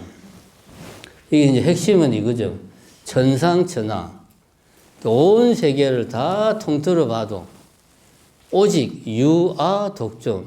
오직 나만 홀로 존재하는구나. 이 말의 의미를 우리가 정확하게 알아야 되겠다. 이건 사실은 엄청 쉬운 말이에요. 오직 나만 잘났다라고 우리가 이해하는 것은 우리들이 기본적으로 내 잘났다는 생각을 항상 우리가 마음속으로 하고 있으니까 이런 문장을 보면 아, 쟤는 지 혼자 잘난 맛에 살구나 라는 생각을 하는 거예요. 근데 그게 아니고 오직 나만 홀로 존재한다고 그랬잖아요. 나만 존재한다는 말은 다시 말하면 나 아닌 것은 존재하지 않는다는 말이잖아요. 나 아닌 게 뭡니까? 나 아닌 게 뭐예요? 너, 그렇지. 나 아닌 너는 없다. 다 모든 존재가 다 뭐다? 나다. 그런 말이에요. 그러니까 각각의 존재가 다 나고 나와 나다 너다 이런 구별이 없다 이거예요. 다 나고 각각의 나는 다 존귀하다. 그런 말이죠. 그러니까 우리의 모든 고통과 불행의 출발이 나, 너 이렇게 나누는 데서 문제가 출발하는데 그게 아니야. 이 세상은 나, 너 이렇게 나눌 수가 없는 거야. 그러니까 나눌 수가 없으니까 모든 존재는 다 나죠. 그러니까 오직 나만 존재하는 거지. 이 말은 그런 말이에요. 그렇게 이해를 하면 이렇게 이해를 해야 되는데 사람들이 이렇게 이해를 하지 못하고 나다, 저건 내가 아니야, 너다 나누어서 대립하고 갈등하고 나는 잘났고 너는 틀렸고 너는 못났어 라고 생각하니까 거기에서 고통이 생기는 거야. 삼계 계고. 아, 그래서 이 세상이 삼계가 모든 세상이 욕계, 색계, 무색계 이걸 삼계라고 하는 삼계가 모든 세상이 다 고통스럽구나. 유아독존의 도리를 이 중생들이 몰라가지고 고통스러워 하는구나. 그래서 아당한지 내가 마땅히 저 고통스러워하는 중생들을 제도로 해야 되겠구나. 이런 이야기입니다. 그러니까 이거는 절대로 어떤 시금방진 이야기가 아니고 중생들의 현실을 부처님이 이 세계에 내려와서 중생들의 마음을 쫙 한번 보고 아, 이 양반들이 불교적으로 말하면 나와 너를 나누는 분별심에서 벗어나지 못하고 있구나. 내가 이 고통에 빠진 중생들을 제도로 해야 되겠다. 라고 하는 생각을 가졌다는 거죠. 그런 이야기입니다. 그렇게 이해를 해야 됩니다. 우리 기준으로 생각을 하면 안 돼요. 그 다음에 42페이지에 보면 이제 쟁기 축제를 하는데 거기서 어린 고타마 시타르타가 뭐 쟁기 축제하는 자리에서 벌레를 잡아먹는 새를 보고 그 현장을 보고 왜 살아있는 존재들은 서로가 서로를 잡아먹는 것일까? 라는 생각을 깊이 하다가 어떤 인연 도리에 대해서 깊은 명상을 했다. 뭐 이런 이야기가 나옵니다. 이 이야기는 무엇을 의미하는가? 깨달음을 얻으려면 다시 말해서 뭔가 불교에서 추구하는 그 뭔가를 하려면은 다른 게 아니고 명상을 해야 된다. 라는 것을 여기에서 보여주. 명상의 방법은 어떤 거냐고 오늘 이제 뭐 다음에 이야기하고 내 마음을 살펴야 된다. 그래야지만이 우리가 지향하는 그 어떤 뭔가를 얻을 수 있다. 마음 밖에 농사를 열심히 짓고 다리를 놓고 뭐 산을 깎고 성을 멋있게 쌓고 이런다고 해서 우리 마음의 고통과 불안을 해소할 수 있는 게 아니다. 라고 하는 이야기를 비유적으로 나타내고 있다. 그래서 뭐 여기 쟁기축제라고 되어 있는데 뭐 농경제라고 이야기하기도 하여튼 어린 아이가 명상에 들었다. 그래서 인연법 모든 세상의 이 여러 존재들이 서로 다 얽히고 설켜서 서로가 서로에 대해서 고통을 주는구나 하는 것을 통찰을 했다. 그런 이야기가 나온다. 그 다음에 이제 사문유관 이야기가 나옵니다. 대표적인, 그래서 이제 뭐 백그라운드를 이야기하자면은 일국의 왕자다 보니까 뭐 왕자라고 하지만 2500년 전에 아주 작은 나라 왕자니까 지금 우리가 생각하기에는 부족 국가, 우리가 생각하는 이런 국가가 아니고 그냥 부족 국가 수준이라고 보면 됩니다. 거기에 이제 좀 유복한 환경에서 자라고 있었다. 그랬는데 이제 이 사문유관, 네 가지 모습을 보고 출가를 결심한다. 그러니까 출가의 동기가 뭐냐? 고타마 시타르타의 출가의 동기가 뭐냐? 왜 고타마 시타르타가 나는 전업적으로 수행에만 전념해야 되겠어 라고 하는 생각을 하게 되었을까? 그 동기가 사문유관에 있다. 사문유관의 내용은 첫 번째가 노, 두 번째가 병, 세 번째가 사, 네 번째가 수행자의 모습, 사문. 이 네 가지를 보고 나도 저 사문처럼 수행자의 길로 가야 되겠다 라는 생각을 했다는 거죠. 이게 무슨 이야기입니까? 앞에 노, 병, 사는 다른 게 아닙니다. 인간의 모습. 인간은 살다 보면은 나이를 먹을 수밖에 없고 병이 들 수밖에 없고 결국은 죽을 수밖에 없는 유한한 존재다. 이것이 인간 실존을 직시한 거죠. 인간은 완전한 존재가 아니에요. 인간은 한계가 많은 존재야. 그 속에서 우리의 모든 고통이 나와. 그것을 사문유관에서 앞에 세 가지로 비유적으로 설명하는 거죠. 우리의 가장 근원적인 한계, 병들고 늙고 죽는 것. 이게 우리의 가장 근원적인 한계라는 거죠. 인간이 가지는 불안은 결국은 미래에 대한 불안. 우리가 어떻게 될지 모르는 미래에 대한 불안이 우리가 가지는 기본적인 불안이고, 현재 우리가 가지는 고통은 지금 현재에 만족하지 못하니까 현재가 고통스럽고, 미래는 알 수 없으니까 불안해. 왜 우리는 미래를 알 수 없느냐? 더 근원적으로 따지고 보면 언젠가 우리는 의식적으로는 생각 못하지만 나는 언젠가 죽는다라는 걸 우리는 본능적으로 마음 깊은 곳에서 알고 있어요.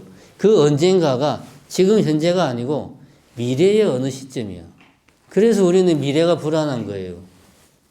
무의식적으로. 그거는 본능적으로 우리는 미래를 불안해해. 왜? 미래에 언젠가 나는 죽는다는 거 우리는 무의식적으로 느끼고 있으니까. 그래서 미래가 불안한 거예요. 그래서 이런 불안감을 우리는 항상 안고 살아가는 거예요. 이게 우리가 가지고 있는 실존적인 상황이다. 앞에서 뭐 깨달음의 길, 구원의 길을 이야기할 때, 인간을 중간적 존재로 이야기할 때, 합리적이고 논리적이고 이성적이고 적극적이고 긍정적인 존재의 측면이 있는가 하면 감성적이고 충동적이고 제업의 식사에 있는 그런 측면이 있다. 어떤 인간의 한계를 이야기하는 측면 했을 때 우리의 현실은 후자예요. 우리의 현실은 많은 한계가 노정되어 있고 우리가 이성이라고 말하는 부분도 사실은 신본주의에 대항하기 위해서 우리가 이거를 많이 과대평가하고 각색을 한 거지 우리 인간의 정신세계 속의 한 부분에 불과합니다. 많은 부분을 차지하는 감성, 거기에는 한 부분이 이성인 거지 감성과 이성이 대립하고 있는 게 아니에요.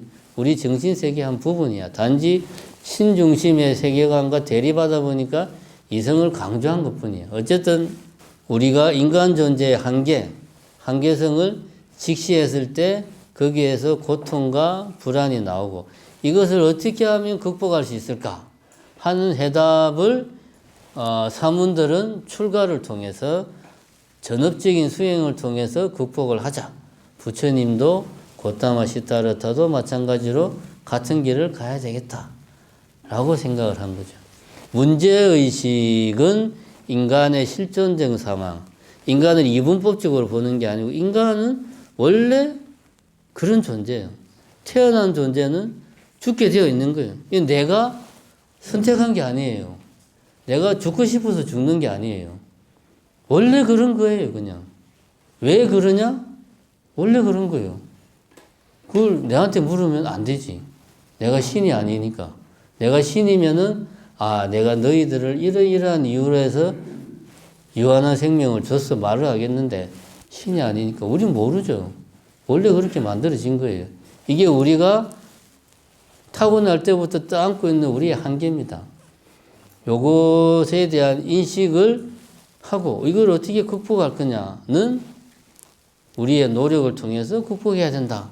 이게 이제 사문 전통의 발상이다. 고타마 시타르타도 같은 길을 갔다. 그 이야기를 사문유관에서 하고 있다. 그 다음에 보면은 제가 이제 템플스테이를 하면 템플스테이 온 분들이 저한테 제일 많이 하는 질문이 다른 게 아니고 스님은 왜 출가를 하셨나요? 이거를 제일 많이 물어봐요. 그래서 저는 이제 이렇게 대답합니다. 여러분들은 출가를 엄청난 결단과 각오와 결심, 고행을 감내하는 이런 걸로 생각하겠지만, 진로 선택의 하나라고 생각하면 된다. 그렇게 생각의 관점을 바꾸면 여러분들이 그렇게 궁금해할 사안이 전혀 아니다. 사실 대부분 출가한 사람들을 보면 엄청난 드라마틱한 사연이 있거나 애인이 죽어서 어쩌고저쩌고 이런 거 별로 없다. 물론 그런 사람도 있겠지만 내가 앞으로 어떻게 살아야 되나 고민하다가 이 길을 선택한 거다. 나는 의사가 될 거야. 경찰관이 될 거야. 같은 맥락이다. 이렇게 이야기를 합니다. 그러나 사람들이 왜 스님을 보고 스님은 왜 출가를 했나요? 궁금해하는 이유가 다른 게 아닙니다. 아까도 말했죠. 우리 사회에는 의도치 않게 엘리트 불교적인 그런 어떤 정서가 뿌리 깊게 남아 있어요. 그러니까 스님은 엄청난 고행을 하고 우리의 상상을 초월하는 금욕적인 생활을 하고 정말 우리는 생각하기 힘든 일상을 보내는 사람들인데 저 사람은 왜 저런 힘든 길을 가려고 결심을 했을까? 거기는 뭔가 엄청난 사연이 있거나 엄청난 각오가 있을 거야. 이런 이제 그 배경이 있는 거죠. 근데 전혀 그런 게 아닙니다. 우리가 요거도 부처님의 출가도 2500년 전이다 이거예요. 제가 아까도 말했지만은 사문 전통의 입장에서 봤을 때는 내가 전업적으로 수행에만 해야지 많이 그래도 어느 정도 원하는 바를 뭔가를 할 수 있는 그런 시대였다 이거지. 사회의 생산력이나 모든 여건이 지금에 비하면 아주 열악했다 이거죠. 그러니까 내가 이런 모든 내가 의무적으로 해야 되는 모든 것들을 어쩔 수 없이 다 내팽개쳐야지만이 이걸 할 수 있었던 거예요. 그러니까 고타마 시타르타도 왕자라는 자리까지도 버리고 출가를 한 거죠. 그때는 선택지가 별로 없었다는 거죠. 내 말은. 만약에 지금 우리나라에 고타마 시타르타가 태어나서 같은 고민을 했다. 그럼 출가를 했을까? 굳이 제가 볼 때는 그만한 재산과 권력이 있었으면은 충분히 자기가 수행할 수 있는 여건을 만들 수 있죠. 오히려 더 출가를 안 해도 여러 가지 방법이 있을 겁니다. 지금은 생각할 수 있는. 우리가 출가를 이렇게 생각을 해야 된다. 요즘 이야기하고 그 다음에 이제 또 이제 우리가 그 다음에 이제 부처님의 고행 이야기가 나오는데 이제 수행 방법에 관련된 이야기. 우리 이제 부처님 일대기를 보면 부처님이 이제 엄청난 고행을 합니다. 6년 동안. 피골이 상제받아 못해서 배하고 등이 붓고 완전히 그 부처님 고행상이라고 하는 걸 보면 거의 해골에 가까운 모습을 하고 있는데 우리가 착각을 하는 게 있어요. 깨달으려면 저 정도의 고행을 해야 되는구나. 52페이지에 보면 부처님이 내가 고행을 어떻게 했는가 묘사한 게 나옵니다. 52페이지. 내가 너무 적게 먹었기 때문에 나의 신체는 극도로 말라붙었다. 쭉 나오죠. 이 정도로 고행을 해야 깨달음을 얻을 수 있는구나 라고 우리가 착각을 해요. 근데 아닙니다. 이거는 그때 제가 아까 말했지만 사무는 다양한 주장과 방식들이 그때 난무했어요. 그 중에 좀 주류를 이루고 있던 것 중에 하나가 우리가 왜 윤회를 하는가? 이 육신을 가지고 있으니까 그래. 이 육체의 한계를 벗어나지 못했기 때문에 우리가 이 윤회를 하고 있는 거야. 그래서 우리가 육체를 힘들게 해야 윤회에서 벗어날 수 있는 거야. 요걸 이제 자연화교에서는 악업을 소멸시키려면은 고행을 해서 악업에 해당하는 만큼의 내가 나의 육체를 괴롭게 해야지. 고행을 해야 돼. 그러면은 그만큼의 악업이 소멸돼. 그러면은 언젠가는 내가 쌓은 악업이 다 소멸되면 그때 나는 자연스럽게 부처가 되는 거죠. 이게 이제 자연욕의 기본적인 맥락인데 이 사문 전통에서는 고행이 좀 그때 당시 주류를 이루었다 이거지.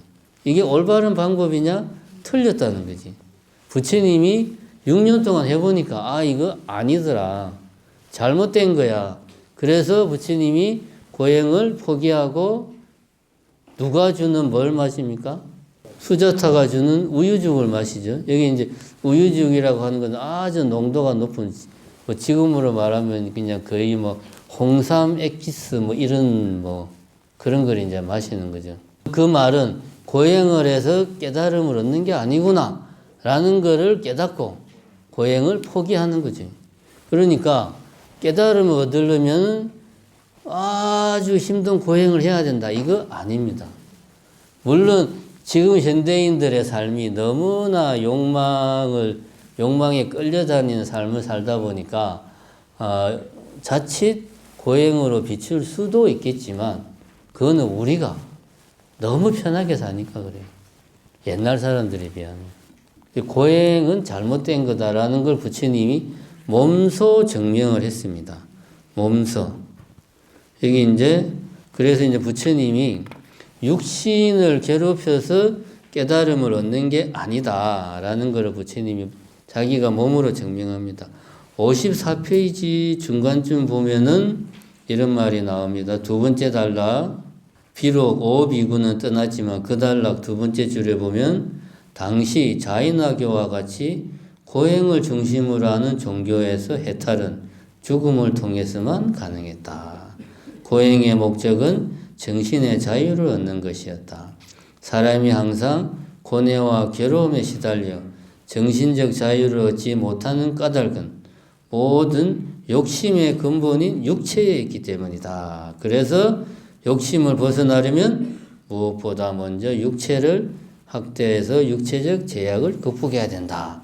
이게 이제 당시 사문 전통에서 있던 고행의 논리였던. 근데 이게 부처님 이거 아니야. 잘못된 거야.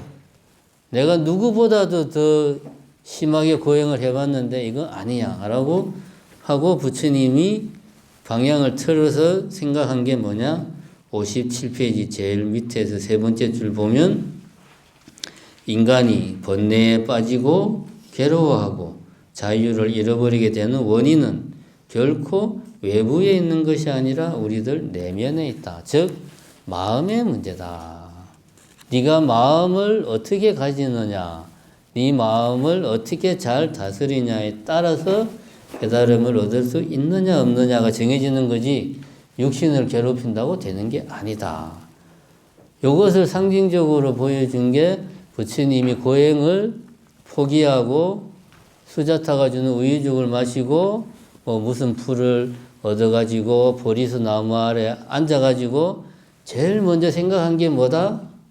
어려서 농경제 할 때 그 뭐 쟁기를 가는데 벌레를 잡아먹는 새들을 보고 깊이 명상에 빠졌던 기억을 되살린다는 거죠. 불교적 용어로 보면은 이제 뭐 윗바사나 사마타 수행을 해서 이렇게 해야 뭔가 내가 애초에 하고자 했던 모든 고통과 불안으로부터 벗어날 수 있는 길은 여기에 있구나. 내 마음을 통찰하는 데 있구나. 라고 하는 것을 깨닫고 그 길로 가서 마침내 깨달음을 얻게 된다. 하는 이야기가 이제 그 뒤에 나오는 거죠. 자, 그러면은 앞에 이제 들어가는 말에서 불교는 두 가지 길을 제시하고 있다라고 필자가 이야기를 했어요. 그런데 엄밀하게 따지면은 두 가지 길이 아니고 불교는 항상 하나의 길을 이야기합니다. 하나의 길을. 처음의 시작은 어쨌거나 그 시대적인 상황에서 사문 전통에서 고타마 시타르타가 사문 전통에 입각하게 해서 전업적인 수행의 길을 나서가지고 당신도 깨달음을 얻었어요. 이거는 역사적인 사실이니까 부정을 못해. 그렇죠? 그러나 당신이 깨닫고 나서는 어떻게 깨달음의 길로 갈 것인가에 대해서는 끊임없이 고타마 시타르타는 길을 안내하는 역할을 한 거죠. 너희들도 내가 걸어왔던 이러이러한 길 중에서 잘못된 거 빼고 올바른 방식으로 수행을 하면 깨달음에 이를 수 있다. 라는 것을 이제 부처님은 당신의 가르침을 통해서 쭉 설파를 했다. 그러면은 우리는 이 두 가지를 어떻게 결합을 해야 되느냐. 먼저 첫 번째 깨달음의 길로 가려면은 깨달음의 길, 내가 내 모든 삶을 다 바쳐서 수행의 길로 나서려면은 여러분들이 이제 나중에 요번 주 토요일 날 뮤지컬 시타르타를 가서 보면은 그 시타르타가 고민하는 게 나옵니다. 내가 이렇게 수행을 해서 과연 깨달음을 얻을 수 있을까? 이제 그런 고민하는 내용이 나와요. 진짜 이 길이 맞는 길일까? 그러니까 자기 수행에 대해서 불신하는 거예요. 믿음이 흔들리는 거예요. 믿음이. 그래서 마귀의 유혹도 있고, 그걸 이제 견뎌내고 어쨌든 깨달음을 얻어. 근데 첫 번째 길, 깨달음의 길, 전업적인 수행의 길로 나가려면은 믿음이 확고해야 돼요. 어느 정도? 부처님 정도로. 이거는 무조건 맞는 길이야. 확고한 믿음. 우리는 이걸 뭐라고 그럽니까? 초발심이라고 그러지. 내가 발심을 내는 거. 이 길이 맞는 길이야. 라고 하는 확고한 믿음이 있어야 돼. 근데 이게 말이 안 되는 게 처음에 시작할 때 확고한 믿음을 가지고 시작하는 사람이 과연 몇이나 있을까요? 부처님처럼 자기 목숨을 걸고 수행을 할 정도로 확고한 믿음을 가지고 수행에 나서는 사람이 과연 얼마나 될까? 거의 없죠. 그 정도 믿음을 가진다는 것은 결코 쉬운 게 아닙니다. 그거는 정말로 어려운 일이고 부처님조차 고타마 시타르타조차도 그런 치열한 수행을 하면서도 이게 과연 올바른 길일까? 마음속에 불안과 두려움이 생기기도 하는 거죠. 그러니까 첫 번째 길에서는 전제가 있어요. 초발심이 확고해야 돼. 근데 이게 쉽지가 않아. 두 번째 길은 또 전제가 있어요. 내가 의지하는 신에 대한 확고한 믿음이 있어야 돼. 아미타 부처님이든 스가모니 비처님이든 그 부처님에 대한 흔들림 없는 믿음, 확고한 믿음이 이것도 쉽지가 않아요. 이것도. 그럼 우리는 어떻게 해야 되느냐? 결국은 하나의 실천을 한다는 것은 어제보다 더 나은 나 자신을 만드는 길이고 내 안에 있는 이것이 올바른 길이다라는 것에 대한 믿음을 키워나가는 과정이에요. 키워나가는 과정. 그 믿음은 어디에서 오는가? 우리가 쭉 이제 앞으로 이야기를 하겠지만은 결국 고타마 시타르타라는 사람이 출가를 하고 힘든 수행의 길을 가가지고 결국에는 깨달음을 얻었던 것도 출발은 사문유관. 인생이라고 하는 것이 고통이구나. 고통과 불안 속에서 우리는 헤매고 있구나. 이걸 내가 어떻게 하면 벗어날 수 있을까를 치열하게 고민하고 찾은 끝에 깨달음을 얻었다 이거예요. 우리도 마찬가지로 이 지점을 봐야 돼요. 우리 현실에 대한 통찰. 우리 현실이 고통이고 불안이고 두려움의 연속이다. 즉 3개가 모두 개고 다 고라는 것을 우리가 확실하게 마음으로 느끼고 그것을 이해하는 것, 거기에서 믿음이 나온다. 그러한 믿음은 또 우리로 하여금 앞서간 예를 들면 고타마 시타르타나 조사님들에 대한 존경심, 그분들에 대한 믿음으로 또 그것이 이어지는 거고 그래서 우리는 그분들이 간 길을 따라서 가는 거죠. 그러면서 내 자신이 변화를 해가는 겁니다. 결국은 처음부터 우리가 여기서 말하는 깨달음 길을 가는 것은 힘들고, 뭐 구원의 길이든 뭐든 내 안에서 현실에 대한 통찰, 그 현실을 벗어나겠다고 하는 의지, 이런 것들을 가지고 이것을 내가 봤을 때 어떻게 하면 할 수 있을까? 먼저 했던 사람들에 대한 믿음, 의지하는 마음, 그런 것들을 가지고 내 자신을 변화시켜 나갈 때 우리는 조금 더 깨달음에 가까이 갈 수 있다. 그러니까 이 두 가지 길이 별개의 길이 아니다 하는 것을 우리는 명심을 할 필요가 있다. 결국은 불교에서의 수행은 다른 게 없습니다. 이 현실이 고구나라는 것을 내가 더욱더 확고하게 느끼고 깨닫는 것, 이것이 불교 수행의 전부다. 그럼 그 나머지는 자연스럽게 내가 수행의 길로 가는 거예요.